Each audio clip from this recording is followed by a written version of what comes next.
আমরা করতে পারি, কৃতজ্ঞতা প্রকাশ করতে পারি যে প্রধানমন্ত্রী নিজে এই ব্যাপারটা ওনার হাতে নিচ্ছেন এবং সিরিয়াসলি উনি এটা দেখতেছেন।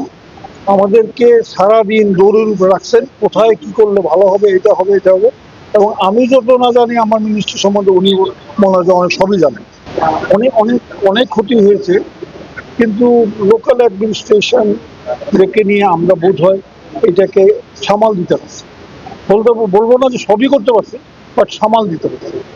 এবং দে কুড রিচ এভরিবডি, তারা অন্তত জানে যে ওই জায়গায় এই দরকার আছে, এই দরকার আছে। সাধারণত অনেক সময় তো আমরা খবরও পাই না, বাট তারা ওয়াকেবল জানে। তাদের কাছে আমরা খবর নিলাম, ত্রাণ সামগ্রী সব আছে।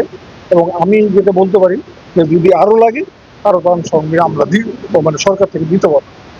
আর এদের পার্মানেন্ট সলিউশনের জন্য পানি কমলে পরে তারপরে আমরা একটু ইন্টারমিনিস্ট্রিয়াল বসে বা লোকালি বসে যত কমে করে তাড়াতাড়ি শেষ করতে চেষ্টা করি। একটা কথা হলো, ত্রাণ তাদের খাবার দাবার যতদিন লাগে দিবে, 3 মাস লাগে 3 মাস।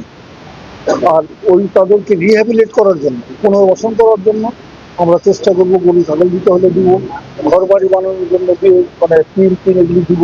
কিন্তু ওই টিনগুলি আমাদের হাতে নাই।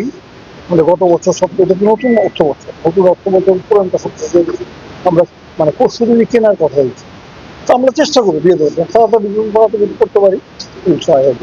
আমি বলতে চাচ্ছি যে আমি আজকে বরকম গেলাম, তার আগের দিন গেলাম দানিয়াচর। আমার প্রজেক্টে আছে মধ্যে আমি ফারোয়া যাব, ওখানে আমি লোক পাঠিয়েছি, ওরা এস্টিমেট করতেছে, ইউনো সাহেব প্রশাসন সবাই মোটামুটি ওখানে সাহায্য করতেছে আর কি। ওখানে আশা করি আমরা এটা দুর্যোগ খাতে উঠতে পারবো আর কি। আমাদের পর্যাপ্ত ত্রাণ আছে, অর্থ আছে, সেভাবে আমরা এগুলো সরবরাহ করবো। এখন হচ্ছে এগুলো হচ্ছে এই দুর্যোগটা খাতে উঠে এটা কি জন্য হয়, বিপর্যয় কেন আসে, সেটা আমরা পর্যবেক্ষণ করবো, তারপরে আমরা স্টেপ নেবো।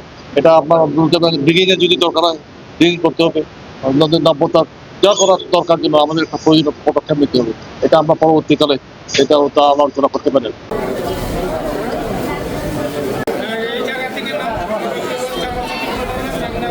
একটু